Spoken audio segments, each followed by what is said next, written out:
manera de aprender un poco más de ella, ¿verdad? Vamos terminando el capítulo 9 del libro de los Hechos y vamos a ver lo que aprendemos a través de estos versos de esta última parte, ¿verdad?, del capítulo 9. ¿Recuerdan de qué estuvimos hablando el miércoles pasado? ¿Alguien recuerda? Para recapitular un poco de lo que hemos aprendido el miércoles pasado, ¿no? De lo que estuvimos aquí. ¿No recordamos qué estuvimos hablando, qué aprendimos el miércoles? ¿Ya se lo olvidó?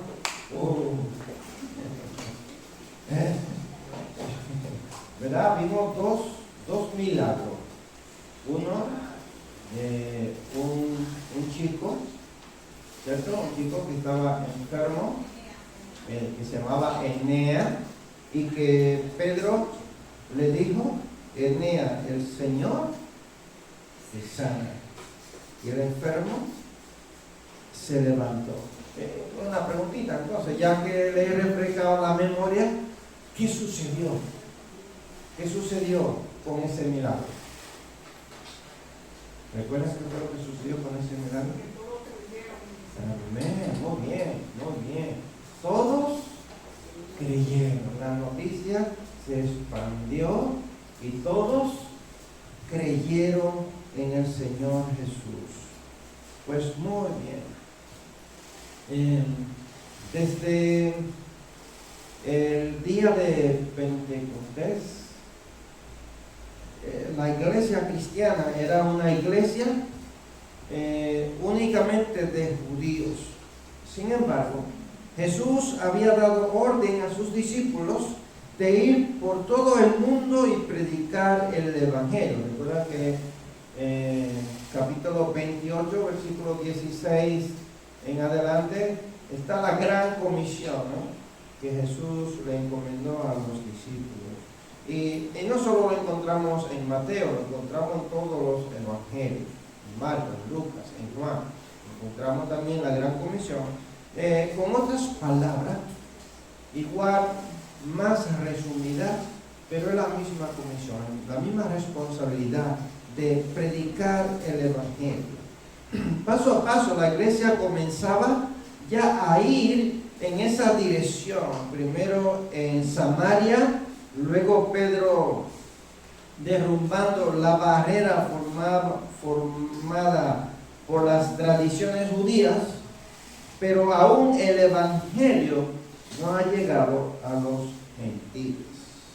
Dios usará a Pedro para abrir ese camino al evangelio, y es lo que vamos a ver en esta noche. Entonces empezamos en Hechos capítulo 9, el versículo 23, y vamos a leerlo a partir del versículo 43. Vamos a leerlo ya de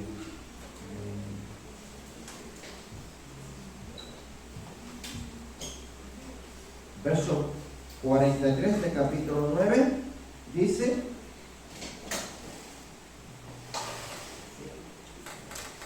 me he ido lejos,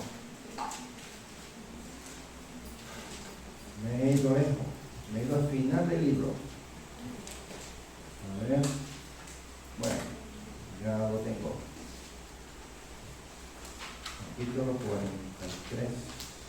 Dice: y aconteció que se quedó muchos días en Jope, en casa de un cierto Simón, que se llama Curtidor. Luego avanzaremos al capítulo 10. El capítulo 10 está ahí a un paso, ¿verdad? Ya se termina ahí en ese versículo 43. Y luego ahí empieza el capítulo 10 con un ambiente muy, vamos a decir, diferente, ¿no? Porque aquí Pedro ya está viendo algo que a él no le agradaba, y luego el Señor le muestra lo que él debía de hacer con eso. Entonces, ya en el capítulo 10 veremos que Pedro se alojaba en Jope, en casa de Simón, el curtidor. En el capítulo 9 ve cómo enlaza con el capítulo 10, con este Simón curtidor. Como dice un comentarista, los siervos de Dios no siempre necesitan estar en marcha, también deben dedicar tiempo para estar a solas con Dios, para reflexionar, meditar y orar, especialmente después de recibir grandes bendiciones, ¿cierto? No solamente es trabajar en la obra, también nosotros necesitamos tiempo para nosotros estar con el Señor, para orar, para meditar, para reflexionar. Y lo vemos aquí en Pedro, en casa de Simón curtidor, que él sube a una azotea a orar y estuvo ahí de casa. Pero luego vamos a ir avanzando y vamos a ir viendo lo que en realidad Pedro estaba haciendo y lo que Dios estaba haciendo también a través de Pedro. Pero bueno, aquí vemos, miércoles pasado vimos dos milagros de Enea y de la otra chica que se llamaba ¿cómo se llamaba? Dorcas. ¿Dorcas qué era? ¿Qué era Dorcas? Ella tenía una profesión. Cosía, hacía túnica. Ella hacía manto, ¿verdad? Hacía mantos y hacía túnica. Pero además de su profesión, ¿qué más ella hacía? Daba limonas y ¿qué más?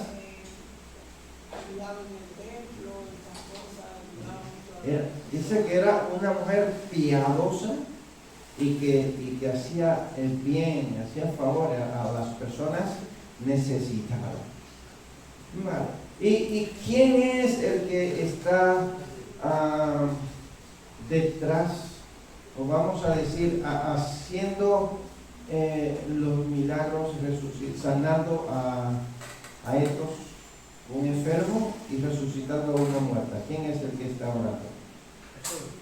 ¿Quién está detrás? Oh, qué tímido está. ¿Pedro? ¿Quién está?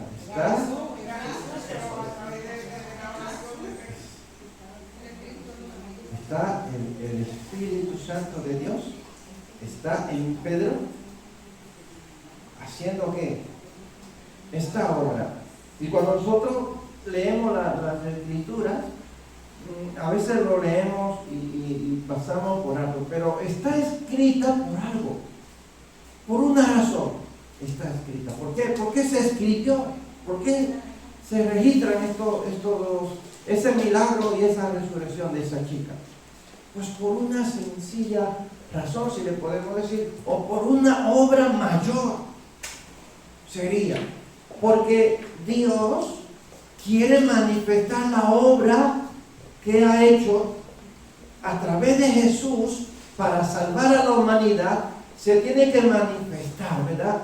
Y Él está usando a Pedro para que el Evangelio creciera, para que muchas personas aceptaran a Cristo. Cuando Él sanó al chico, dice que todos creyeron. Cuando resucitó a Dorcas, dice que todos creyeron. Cierto, todos creyeron.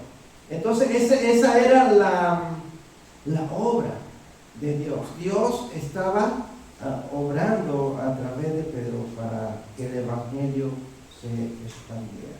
Bueno, entonces hemos leído el versículo 43 que dice: después que él Si quieren, les refresco un poco la memoria, les leo desde el versículo 36, que es donde él hace el milagro con Dorcas, para que no entremos así tan bruscamente en el versículo 43 y podemos entender mejor lo que está sucediendo. Dice, verso 36,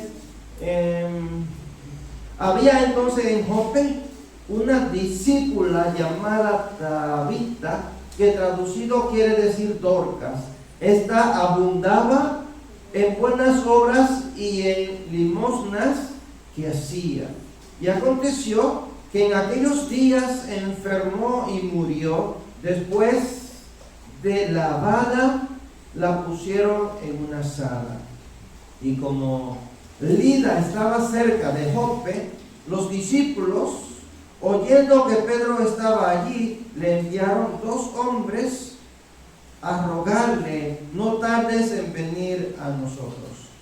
Levantándose entonces Pedro fue con ellos, y cuando llegó, le llevaron a la sala, donde le rodearon todas las viudas, llorando y mostrando las túnicas y los vestidos que Dorcas hacía cuando estaba con ellas. Entonces, sacando a todos, Pedro se puso de rodillas y oró, y volviéndose ¿a qué?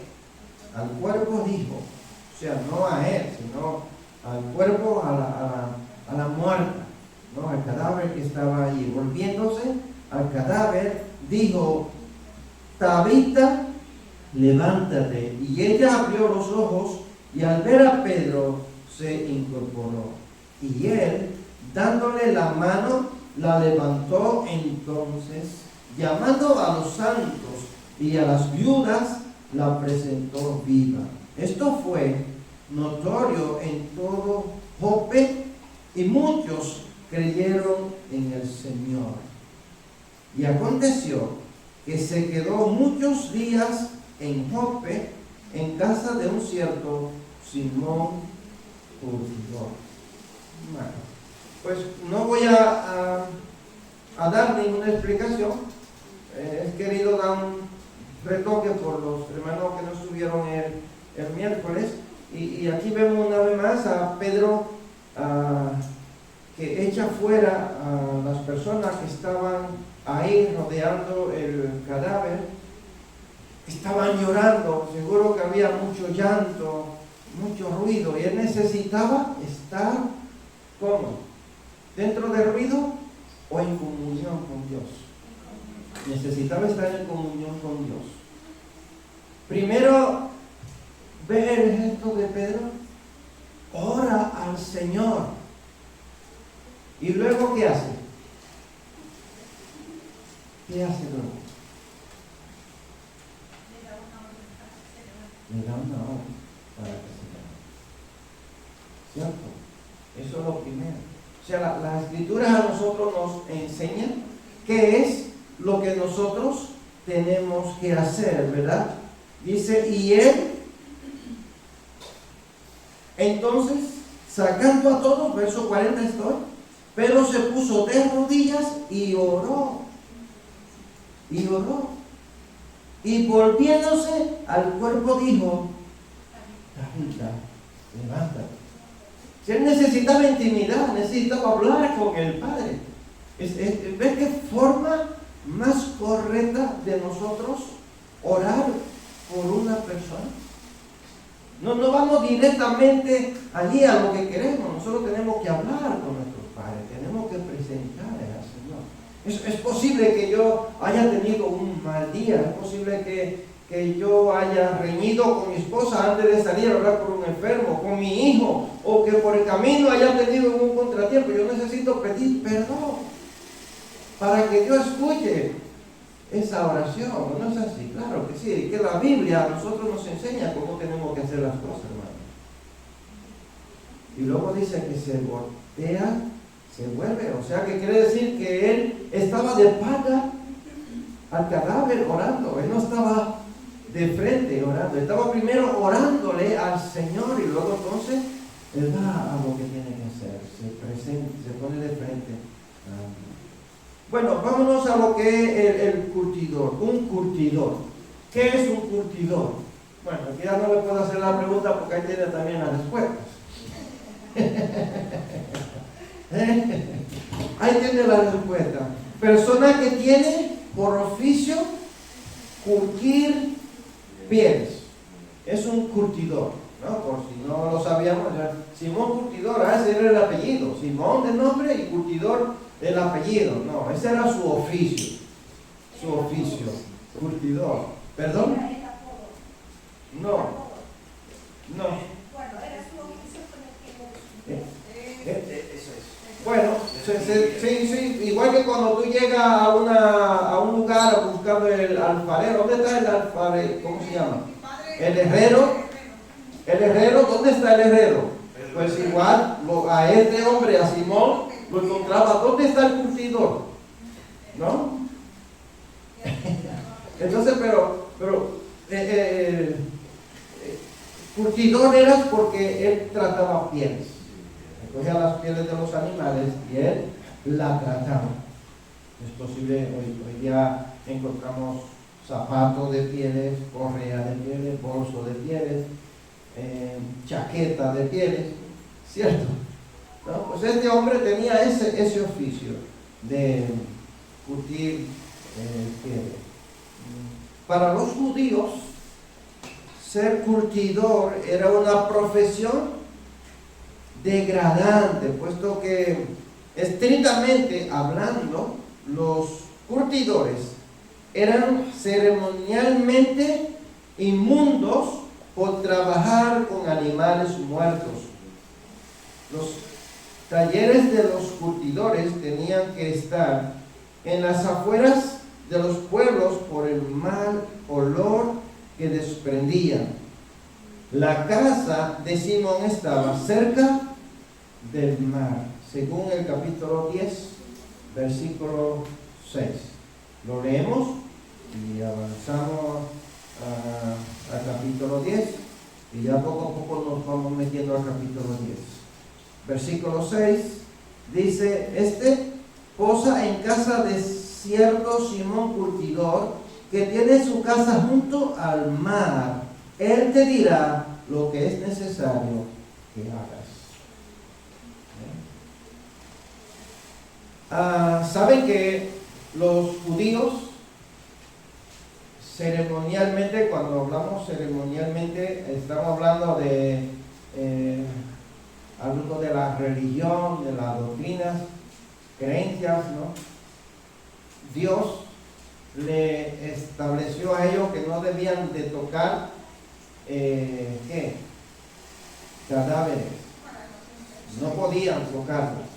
El que lo tocaba quedaba inmundo y tenía que estar fuera y tenía que purificarse. Entonces, me parece que duraban 7 días para purificarse. Tenían que estar fuera, no podían estar entre la sociedad. Era prohibido para ellos. Entonces, este hombre, ceremonialmente, su oficio era un oficio un poco complejo porque estaba tratando con pieles y para tratar con las pieles tenía que estar muerto el animal. Pero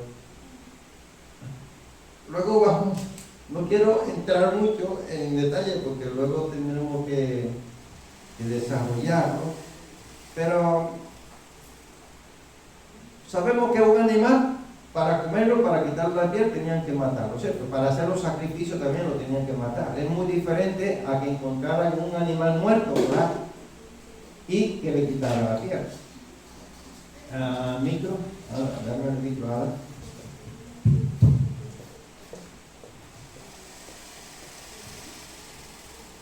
A los hermanos que están nuevos que pueden participar, que el estudio participativo. ¿Qué cosa? Que en 7 días ellos estaban bien. O sea, él trabajaba con pieles, con animales muertos, 7 días estaba bien. Pero cuando quitamos la vista de Dios y ponemos religión humana, de ahí que vienen tantas cosas que impedimentos. Porque él tenía un oficio, él no robaba, no mataba, él trabajaba. Pero los rabinos, la religión, lo fueron apartando. De hecho, ellos no podían vivir en la capital, en Jerusalén. Ellos tenían que vivir cerca del mar siempre. Dice la tradición que si una chica se casaba con un curtidor y se daba cuenta, porque ellos no decían, ella podía burlar ese compromiso. O sea, eran personas muy malvistas. Para que veamos dónde se queda Pedro. O sea, todo esto es porque estamos viendo dónde se quedó Pedro. Y lo que Dios estaba haciendo en el corazón de Pedro, porque los judíos no le dirigían ni la palabra a estas personas que trabajaban, porque ni siquiera eran ladrones. Pero lo que pasa cuando quitamos la vista de Dios y ponemos argumentos humanos, es lo que pasa. Así es. Vale, vamos a ver los requisitos humanos. ¿Saben lo que es un rabino? ¿Saben lo que es un rabino? Un maestro de la ley. Un rabino, maestro de la ley, lo que enseñaban la ley. Los rabinos judíos consideraban inmundos a los curtidores. Sin embargo, escuchen bien, con las pieles de los animales se hacían, como antes ya le he dicho, correas, sandalias, bolsas y odes. No tenían que ser así. En Levítico capítulo 13, versículo 52. A ver, David, si me busca el verso. Se legislaba para el caso de que cualquier obra de cuero presentara síntomas de lepra. Es característico que Pedro se quedará en casa de un curtidor. Esto, ¿verdad? Que era como medio extraño, ¿no? Y será quemado el vestido, la urdimbre o trama de lana o de lino, o cualquier obra de cuero encubriere tal plaga, porque lepra maligna es, al fuego será quemada. Pero me llama mucho la atención. Si no podían, si 7 hombres eran impuros por trabajar con pieles de animales, tendría que ser impuro llevar una sandalia de piel de animal. Tendría que ser impuro usar una correa. Tenía que ser impuro beber vino en una vasija de piel de animal. El odre se hacía con pieles de animales, ¿o no? Claro que sí, con pieles de animales. Y entonces estaban bebiendo vino en un envase hecho con pieles de animales. Y este hombre, por trabajar ese oficio, era... Pero ven, ¿no? Qué contradicción más grande. Yo digo lo que es las normas humanas. Porque Dios, no es eso lo que le estaba diciendo. Dios le prohibió tocar a un animal muerto o una persona muerta para evitar las enfermedades, porque no se sabe de qué enfermedad se murió. No lo podían tocar, tenían que quemarlo ahí donde se murió. Tenían que meterle fuego para evitar las enfermedades. Pero Dios no le había prohibido a ellos eso, todo lo contrario. Los rollos antes eran de papiros. ¿Saben lo que es el papiro? ¿Era? Dame el micro. Dame el micro, porque hay personas que nos están viendo por aquí por Zoom indirecto para que ellos también escuchen. El papiro era que hacían del arroz y ahí está donde los primeros pergaminos y otros cuando ya descubrieron la piel fue de la piel del cordero que hacían manuscritos. El papiro es unas plantas, puede ser el arroz, unas plantas parecidas al arroz que tenía el tallo un poco más grueso. Esta lo abrían y lo iban pegando con unos pegamentos hasta hacer algo así más o menos, que se pudiera escribir. Y luego entonces empezaron a preparar pieles y en esas pieles la limpiaban y en esas pieles escribían. Primero era en barro, tablillas de barro, luego el papyrus, luego la piel y luego llegó el papel. Eso era, así fue como se empezaron a escribir. Por eso encontramos muchos que leemos en la Biblia que le trajeron el rollo. El rollo era algo que tenía una madera por aquí, una por aquí, se envolvía un pergamino, podía ser de piel, ¿no? En ese tiempo no había papel. El papel se ha inventado mucho después. Pero lo que quiero es que veamos cómo las normas humanas llevan al hombre a una tradición y luego eso lo metemos a las religiones y lo hacemos como que está establecido aquí en la Biblia, y nosotros tenemos tantas tradiciones que no están aquí en la Biblia. Bueno, ¿qué está pasando con Pedro? Él está siendo un buen testigo de Jesús. Él estaba empezando a darse cuenta de que las antiguas leyes ceremoniales habían desaparecido y que la cruz de Cristo es el camino de vuelta al Padre. Él entiende esto. Él entiende que la ley tuvo su cumplimiento y que ahora para nosotros llegar al Padre es a través del sacrificio ¿de quién? Jesús. De Jesús, de Cristo Jesús. Él ha entendido que tenía un cumplimiento la ley. Ahora empieza otra etapa que se llama ¿la qué? El nuevo pacto, que es de sangre y se llama gracia.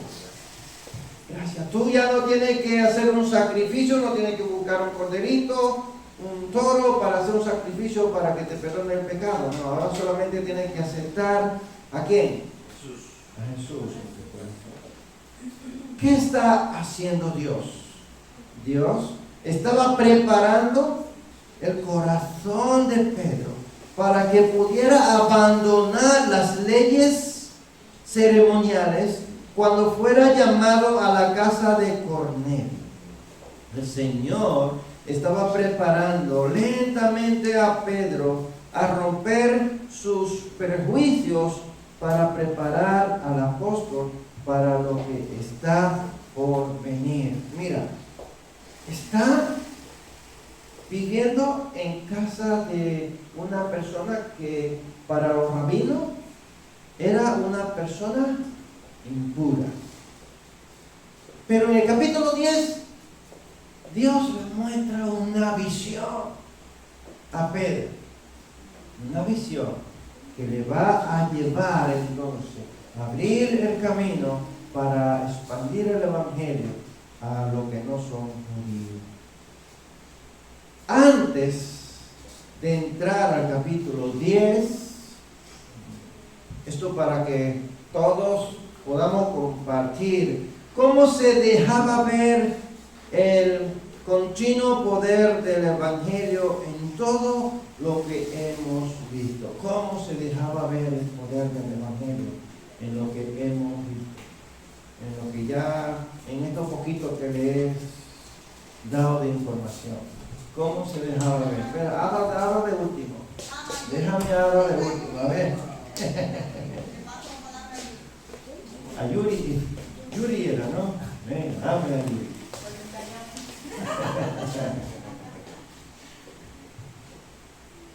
Pues yo estaba pensando que Pedro pues fue discipulado por el mismo Jesús y pudo ver cómo en muchas ocasiones Jesús hizo cosas como que se salían de la religiosidad que ellos tenían, de las leyes que ellos conocían. Y entonces veo en Pedro pues esa obra cumplida, ¿no? Ese discipulado, que ahora también Pedro sigue los pasos de Jesús. Y también como poco a poco el Señor nos va capacitando, o sea, Él es paciente o sea, siempre nos lleva como en un crecimiento continuo, de pronto no todo a la vez, porque a nosotros nos cuesta entender o cambiar nuestro comportamiento a veces, pero poco a poco, si permanecemos ahí, Él nos lleva a ese propósito que tiene para nosotros. Amén. Así es. Era lo que Él estaba haciendo con Pedro, lo puede hacer con nosotros. Amén. Claro que sí, dámele a Jacob, y luego ya lo siento a la Sí, añadiendo lo que dice mi hermana Yuri, es que yo veo un crecimiento continuo en el Evangelio donde había una obediencia y se iba creciendo en ese conocimiento, en obediencia, en un caminar dirigido por medio del Espíritu Santo, el cual ellos iban en ese sentir de obedecer y expandiendo el Evangelio, que era una de la gran comisión, en la cual Jesús ya le había encomendado a los discípulos, en este caso ya a apóstoles que estaban allí. Pero es como decía el Mayuri, no era algo que era como una explosión y todo iba a ser cambiado, todo iba creciendo conforme el Espíritu Santo, pues Dios iba ministrando y es lo que hoy está haciendo también. Cuando una persona pues llega a los pies de Cristo, no es un cambio de hoy de la noche a la mañana, es un cambio que vamos creciendo poco a poco hasta llegar al conocimiento pleno, que es lo que quiere el Señor.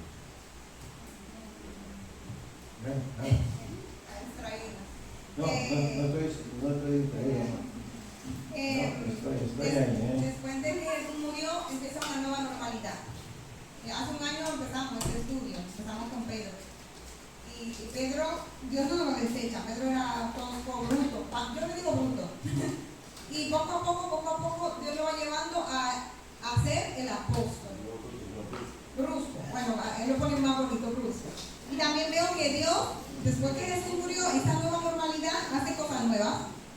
O sea, hay cosas que la desecha, como que el curtidor era la persona peor vista, o los samaritanos no me acuerdo en qué capítulo que ya vimos, ¿no? Los samaritanos era con Felipe en el 6, me parece. Esas cosas que hemos visto en Pentecostés, en el capítulo 2, Dios ahora está haciendo cosas diferentes y sigue haciéndolas en nosotros. Amén. Muy bien. Bueno, pues estaba buscando lo que es una centuria, por cuánto está formado una centuria. No exactamente son 100, no, son grupos de gente, pero me parece que podía gobernar unos 6.000 hombres, creo que era. Si me lo podía buscar David, una centuria, ¿cuántos hombres tenía a cargo? Vamos a entrar al capítulo 10. ¿Lo tenemos? ¿Lo tenemos bien? ¿No? Bueno, pues vámonos al capítulo 10. Ya lo tiene David. ¿Lo tiene David? ¿Cuántos llevó una centuria? No, vale, en lo que tú lo encuentras. Vamos a ir leyendo del capítulo 10. Es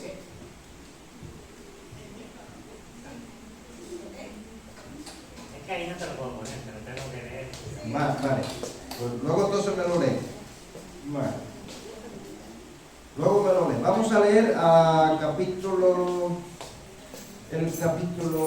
10, verso 1 hasta el versículo 6.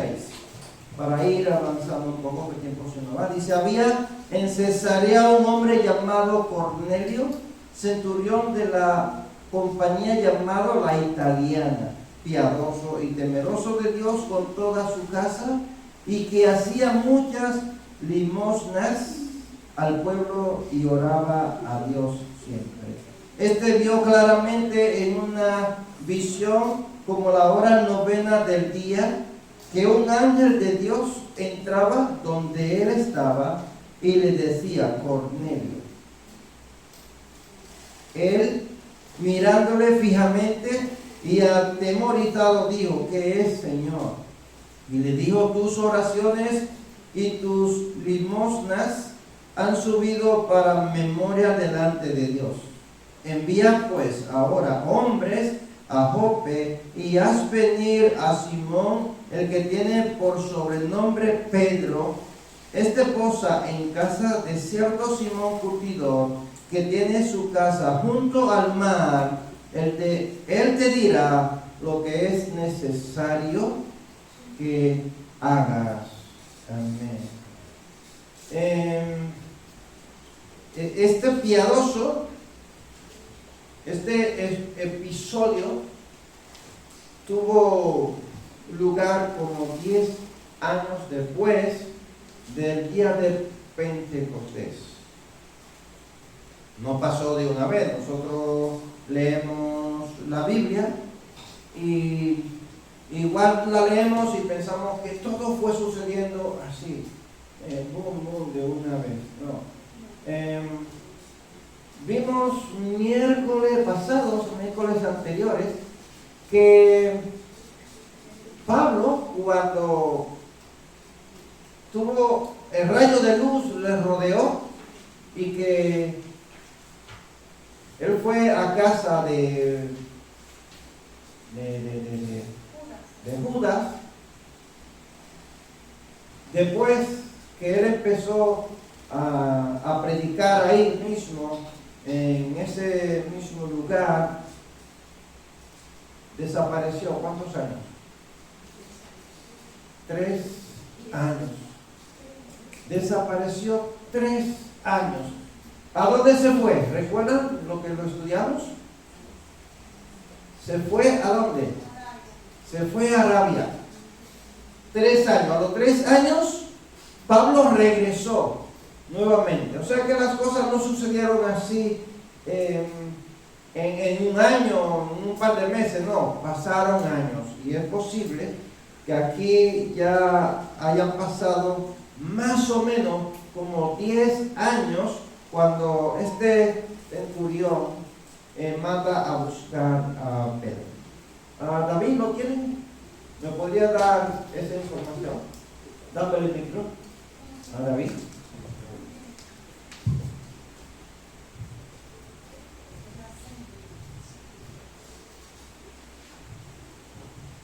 Perdón, pues aquí, Sí. Aquí pone que la centuria era una unidad básica de infantería del ejército romano. Pone que constaba de 80 hombres distribuidos en 10 contubernio. No sé. ¿Distribuido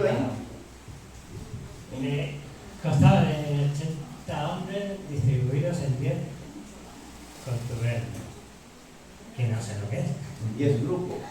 De 8 hombres cada uno. Jacob, dame el micro, Jacob.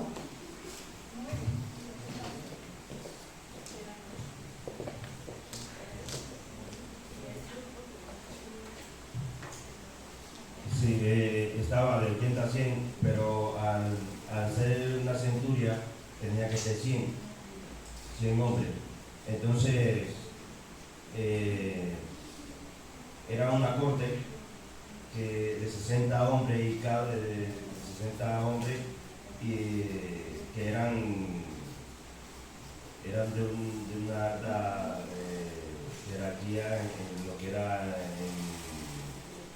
en el ejército romano. Entonces, esa corte era formada por 60 y cada hombre tenía a su mando 100 personas, 100 soldados. Pero lo que iba es que yo tenía los datos y se me han extraviado. Él era jefe era un centurión. Un centurión tenía a su cargo unos 6.000 hombres, soldados más o menos, 6.000. Porque un centurión tenía a cargo varias centurias, no era uno solo, pero no.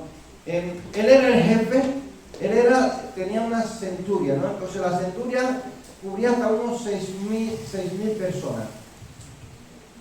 Que en este caso,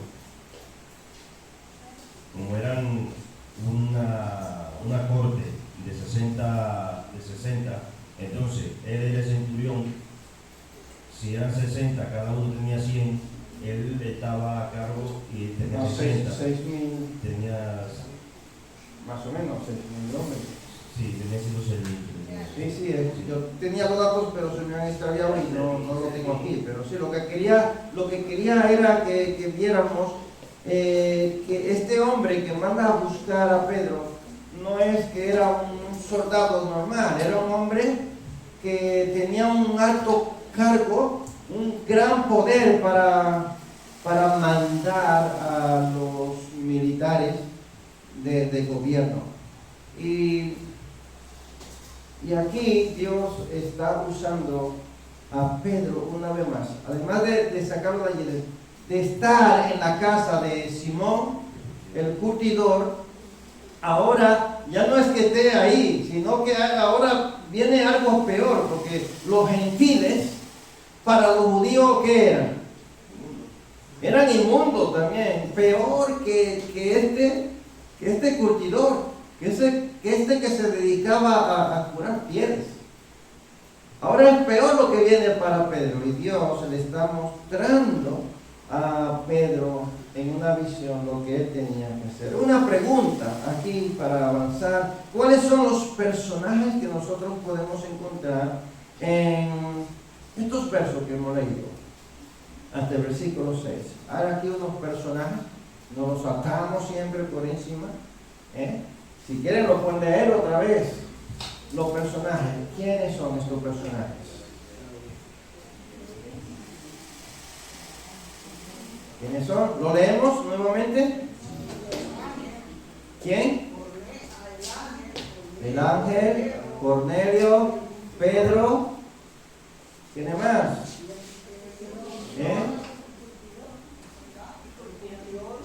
Están los soldados que vienen a buscar a Pedro, ¿cierto? ¿Sí? Estos personajes, ¿por qué están ahí? Así, porque el escritor quiso ponerlos ahí, o porque tienen algo de importancia. Creo que son muy importantes. Todos son muy importantes. Lo vamos a ver. ¿Qué es lo que vamos a aprender en el capítulo 10? Ya dejamos atrás el capítulo 9 y nos entramos lleno ya al capítulo 10. ¿Qué es lo que vamos a aprender en el capítulo 10? Quédense con esta información porque es lo que vamos a trabajar en el capítulo 10. En el capítulo 10 nosotros vamos a encontrar que Dios habla cuando estamos en oración. Que Dios obra cuando abandonamos nuestros prejuicios. También enfrentamos cosas que nos incomodan. Cosas que son muy incómodas para nosotros, pero que para Dios es su obra, para alcanzar a las personas que de verdad necesitan de Dios, a las personas que están alejadas del Señor. En este tiempo, Cesarea era la capital romana de Judea. Cornelio era un centurión romano que Dios usaría para abrir el evangelio a los no judíos, es decir, a los gentiles.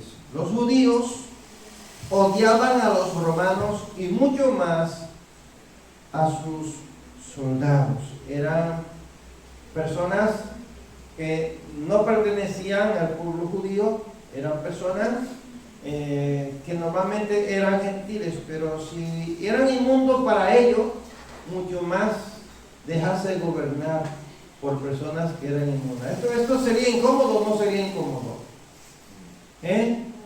¿A que sí? Que debería de ser incómodo. que tú odies a una persona y que esa persona sea tu jefe, pero no que tú puedas decir, mira, me voy, te abandono, ahí te quedas, hazlo tú, no. Tu jefe, por obligación, tiene que estar ahí sí o sí porque esa es tu casa. O sea, tu jefe se muda a vivir a tu casa y te va a mandar a ti en tu propia casa. Eso era lo que estaba sucediendo, ¿no era eso? Claro que sí. Los romanos estaban allí en Israel y ahí estaban gobernando. Y entonces era doble peso, ¿no? Para ellos. Dice que Cornelio, una de las características que aquí en la Biblia nosotros encontramos era que Cornelio era ¿qué? ¿Qué era Cornelio? ¿Era? ¿Qué era? El micro, dame el micro, Jacob. ¿Qué era Cornelio? Vamos a ver si estamos atentos a cuando leemos la Biblia. ¿Qué era? Era romano, centurión romano, era gentil, era bondadoso, daba limosna, hacía oraciones, ayunaba. Vale, Pues esto es una de las primeras. perfecto. Bueno, ha dicho muchas cosas de Cornelio. Pero hay una aquí que es la que más resalta. Dice que era temeroso de Dios. Cornelio era temeroso de Dios. ¿Cierto? Sí. Lo que Jacob ha dicho, todas esas cosas se centran en este nombre, ¿no? Que él era temeroso, por eso era que él oraba y daba limosnas, ¿verdad? A las personas. Entonces, estos fueron gentiles que amaban al Dios de Israel. No adoraban a dioses paganos. Simpatizaban y apoyaban la fe judía. Sin embargo, no se convirtieron completamente en judíos en su estilo de vida y circuncisión. Esto nos enseña que Dios todo lo escudriña, aún los secretos del corazón, y nos confirma lo que está escrito en Hebreos capítulo 11 versículo 6, que Él es galardonador de los que le buscan. Que lo leemos rápido. Era temeroso, piadoso. Pero el César era la potencia mundial, ¿no? El César era adorado, estaban las monedas.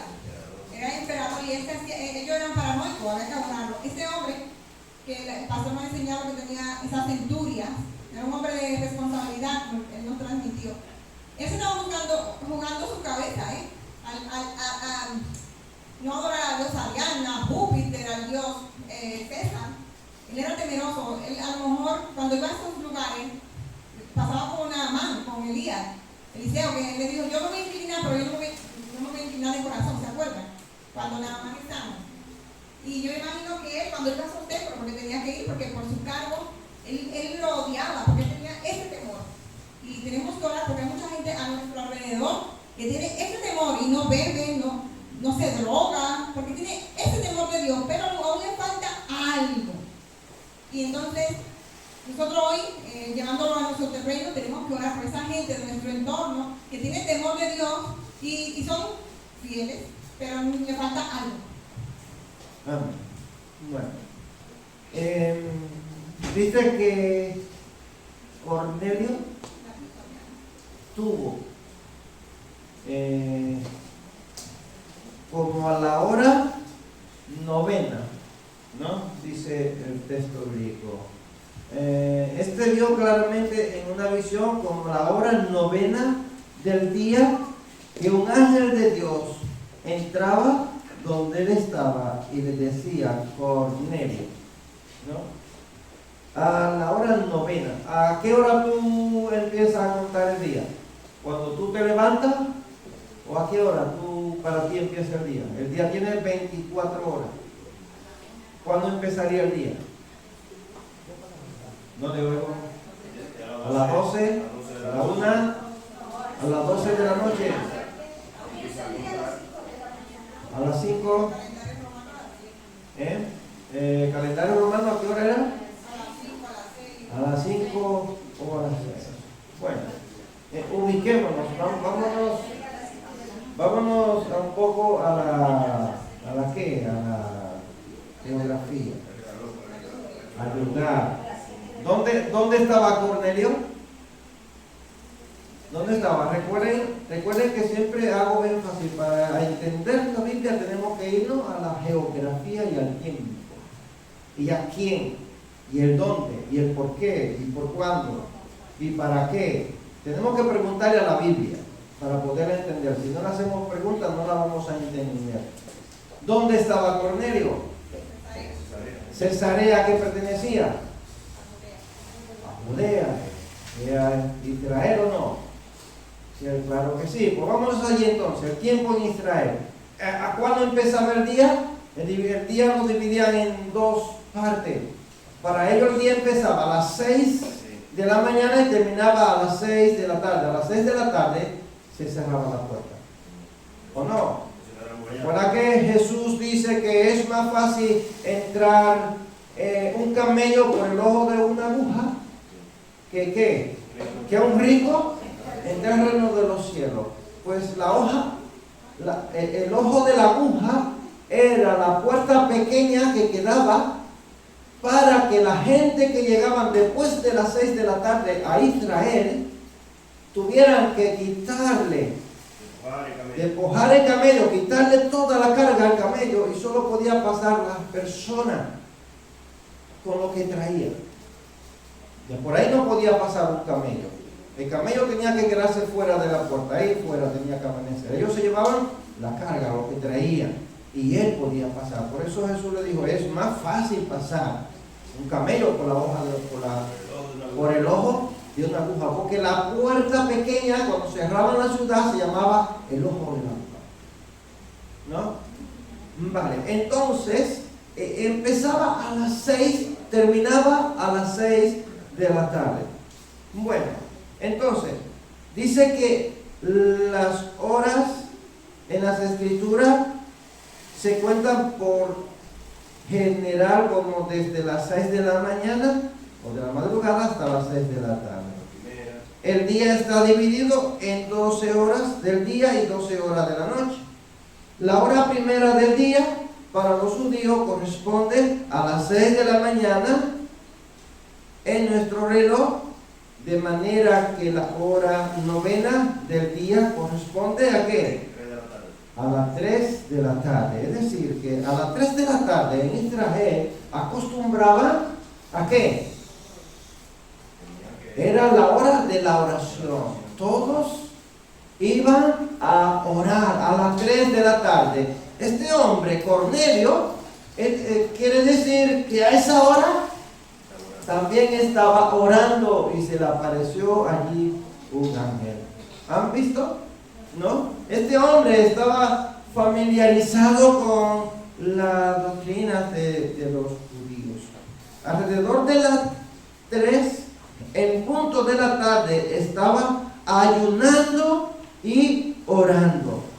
El versículo 30 lo dice. Versículo 30 del capítulo 10.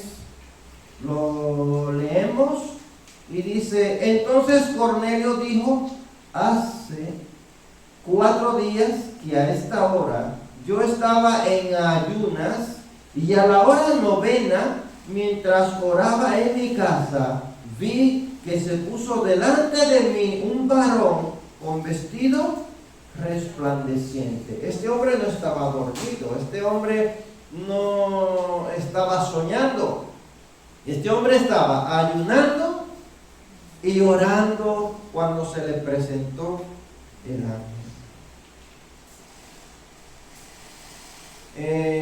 Noten que el versículo 7 dice que el ángel se marchó. Esto confirma que se trató de un suceso muy real y no simplemente de una visión al estilo de un sueño. La reacción de Cornelio era temor, ¿cierto? Era temor. La reacción del ángel dirige a Cornelio a Dios, versículo 4. Delante de Dios. O sea, el ángel viene de parte de Dios. El ángel está delante de Dios para guiar a Cornelio hacia a donde él tenía que estar. Cornelio, a pesar de su temor, le preguntó: ¿qué es, Señor? Lo cual indica que consideró al ángel como una manifestación divina. Sin embargo, el ángel dirigió su atención hacia Dios. Sus oraciones y sus limosnas habían ascendido para memoria o recuerdo, o mejor, ofrenda memorial ante Dios. O sea, Dios había escuchado, había recibido las oraciones, ¿y qué más? Las limosnas que daba. ¿Cierto? Muy bien. Leemos el versículo 6 de Hechos, capítulo 10. Dice: posa en casa de Simón, de cierto Simón curtidor, que tiene su casa junto al mar. Él te dirá lo que es necesario que haga. Aunque Cornelio era recto en sus actitudes hacia Dios y hacia los hombres, y por gracia vivía una vida correcta ante Dios, había algo que no había hecho aún. ¿Qué era eso? ¿Alguien se atreve a decirme qué era lo que Cornelio no había hecho? ¿Qué le hacía falta? El ángel le dice que mandara a buscar ¿a quién? A Pedro, que él le iba a decir lo que a Cornelio le hacía falta. Escucha bien, tenía temor de Dios, oraba, ayunaba, daba limosnas a las personas, y encima de todo eso le hacía falta algo. ¿Quién se atreve? Venga, ya me da ese micro. ¿Perdón? Tenía que obedecer. Bueno, es posible. Dame el micro a Janet. Venga, que Janet me va a decir qué le hacía falta a Cornelio.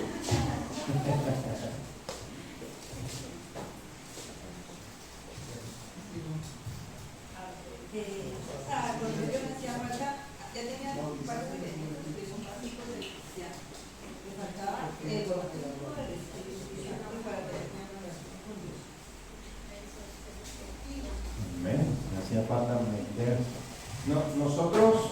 Nosotros le llamamos a eso. Esto es un papel, pero esto hace la forma como si fueran de carabita, ¿no? ¿Cierto? Pero esta carabita, ¿cómo está? Está en una insertada con otra, ¿cierto?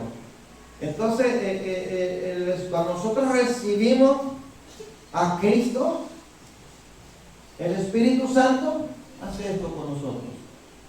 Nos mete en él, nos encaja. La Biblia le llama, nos injerta.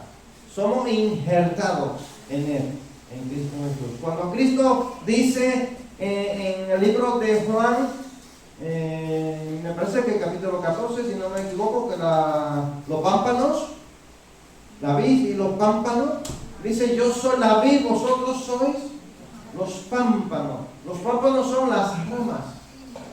Las ramas. ¿Es el 15? Capítulo 15. Yo, que la memoria mía me falla mucho.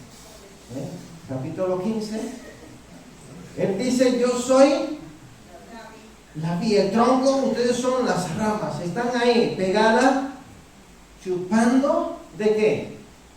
De la sustancia que sube de las raíces, de la savia que sube de las raíces por el tronco, y las ramas se alimentan. Eso es lo que Jesús está diciendo. Ustedes están injertado a mí. ¿No? Bueno, ¿dónde me quedé? Versículo 6. Aunque Cornelio era reto, ¿verdad? Que esto ya lo leímos. Hacía una pregunta: ¿qué era eso que él necesitaba? Pues él necesitaba eso, ser injertado. Ya le había dado ya todos los pasos que nosotros damos para adorar a nuestro Dios, pero hacía falta algo más. Hacía falta, pues eso, estar ahí, injertado en Cristo. La verdad es que aunque Cornelio conocía de Jesús, en el versículo 37, Dios por medio de Pedro le mostrará el camino de salvación. Eso es necesario para ser hijo de Dios. En Hechos capítulo 11, versículo 13 y versículo 14, nosotros encontramos que nos dice, que nos contó cómo había visto en su casa un ángel que se puso en pie y le dijo: envía hombre a Jope y haz venir a Simón, el que tiene por sobrenombre Pedro. Él te hablará palabras por las cuales serás salvo tú y toda tu casa. Él te hablará. Él tenía que aceptar a Cristo Jesús para poder completar la obra de la salvación. El mensaje del ángel, en el versículo 5 y versículo 6, el ángel le indicó que enviara hombres a Jope a buscar a Simón Pedro, que estaba posando en casa de Simón el curtidor. Pedro le diría lo que le era necesario hacer. Hay una pregunta aquí, hacemos mucho énfasis para que se nos quede. ¿Por qué Dios tiene reservado a Pablo para llevar el evangelio a los judíos, pero empieza o abre el camino con Pedro? Reserva a Pablo para llevar el evangelio a los judíos, y a Pedro lo prepara para los gentiles. ¿Por qué? ¿Por qué usted piensa? Es abierto, todos podemos participar. Llévame allí. Todos podemos participar, no, lo que tú entiendas, no pasa nada.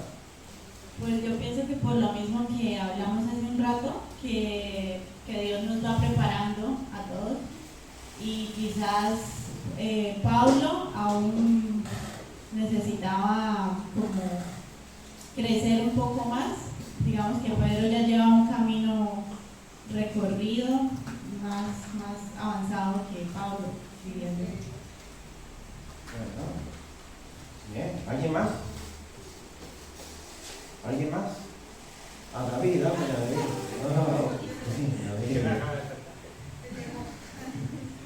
Yo supongo que también por su carácter, ¿no? Pedro era más carrable, también muy... Pedro era un cascarrayo para los judíos. ¿Es posible? Sí, yo creo que sí, también. Más que nada, sí, por su carácter y porque mira que tenía que pasar por ahí, porque luego iba a venir Pablo, iba a pasar por ahí, y tenía que estar preparado, ¿no? Porque si encima viene Pablo, que tampoco es que confiaba mucho en él, y viene trayéndose a los gentiles, pues ya, si tú no estás preparado, ya dices, pero este que es, si quiere creer aquí, ¿no? Y ponen pues a este, al más cascarrabio, por decirlo así, porque Pedro era... Sí, ya no se le podía toser tampoco. tenía un carácter fuerte. Bueno, ¿qué más? ¿Qué más? Bueno,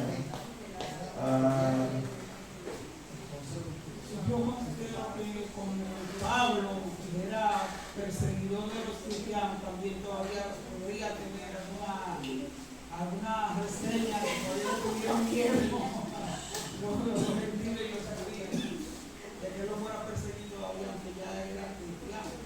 Entonces prepararon a Pedro para que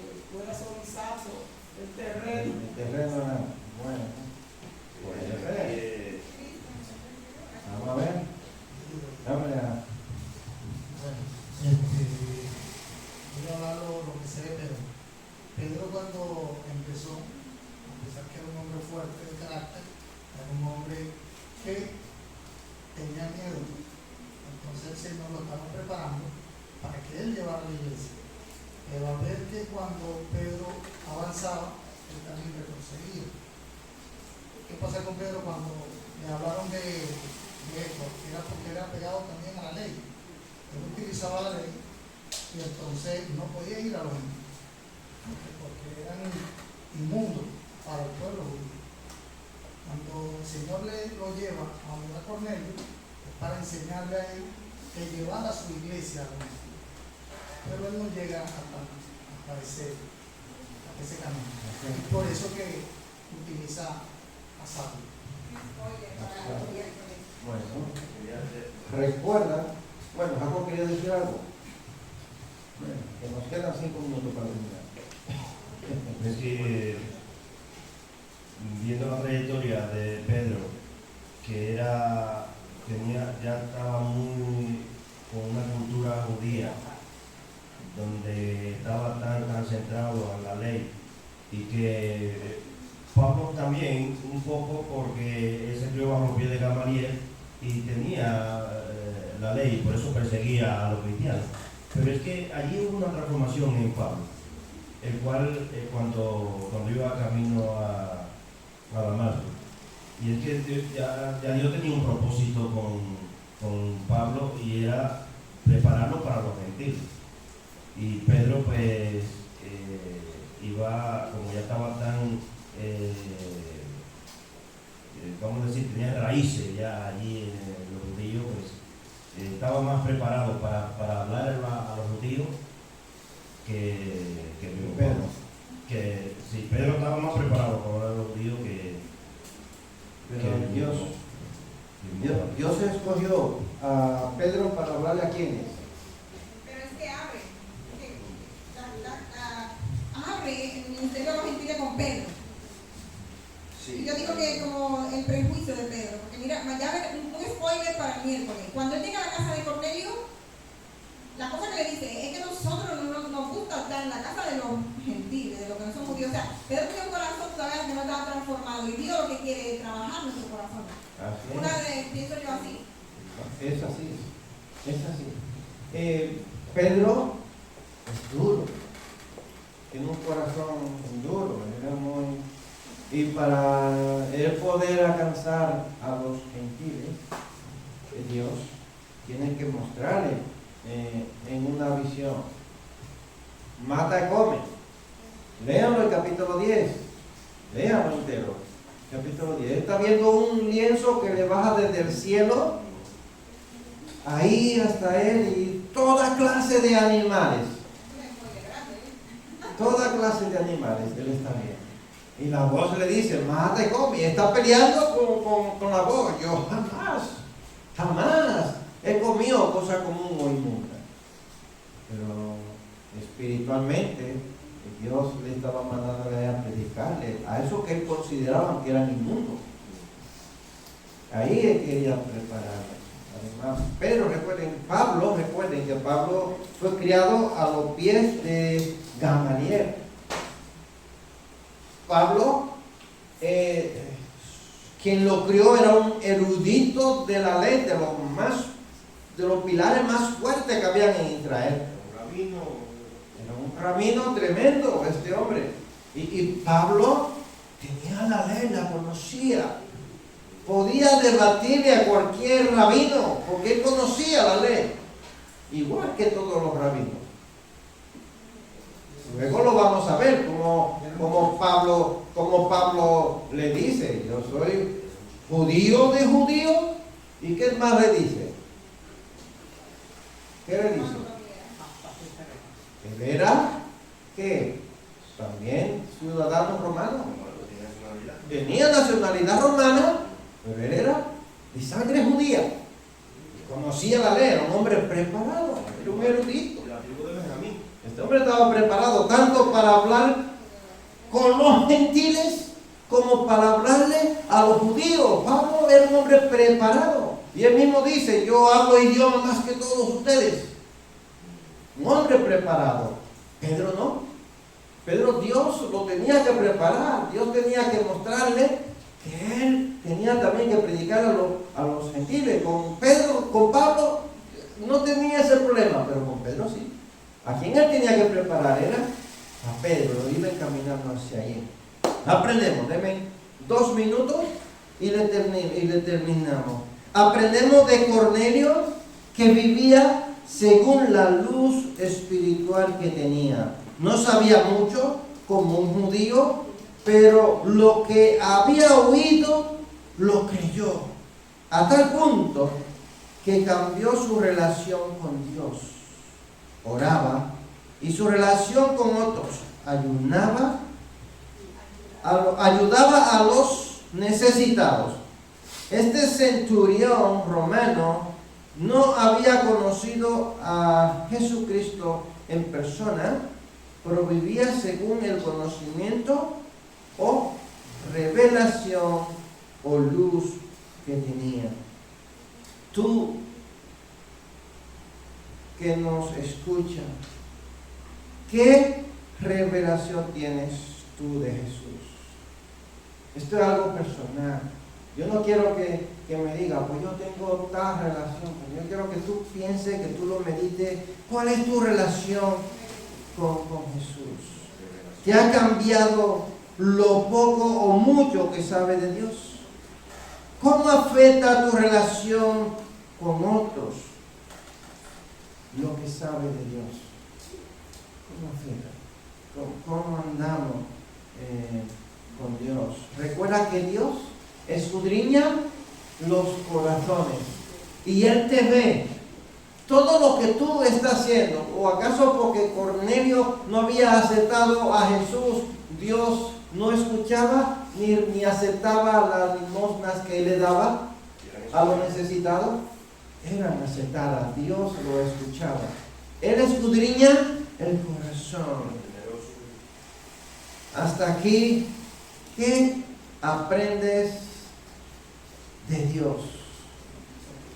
¿Alguien quiere decir qué aprende de Dios hasta aquí? De lo que hemos visto en esta noche. ¿Qué ha aprendido? ¿Nada? Qué pena, eso me da tristeza, que no hayamos aprendido nada de Dios. Dame el micrófono.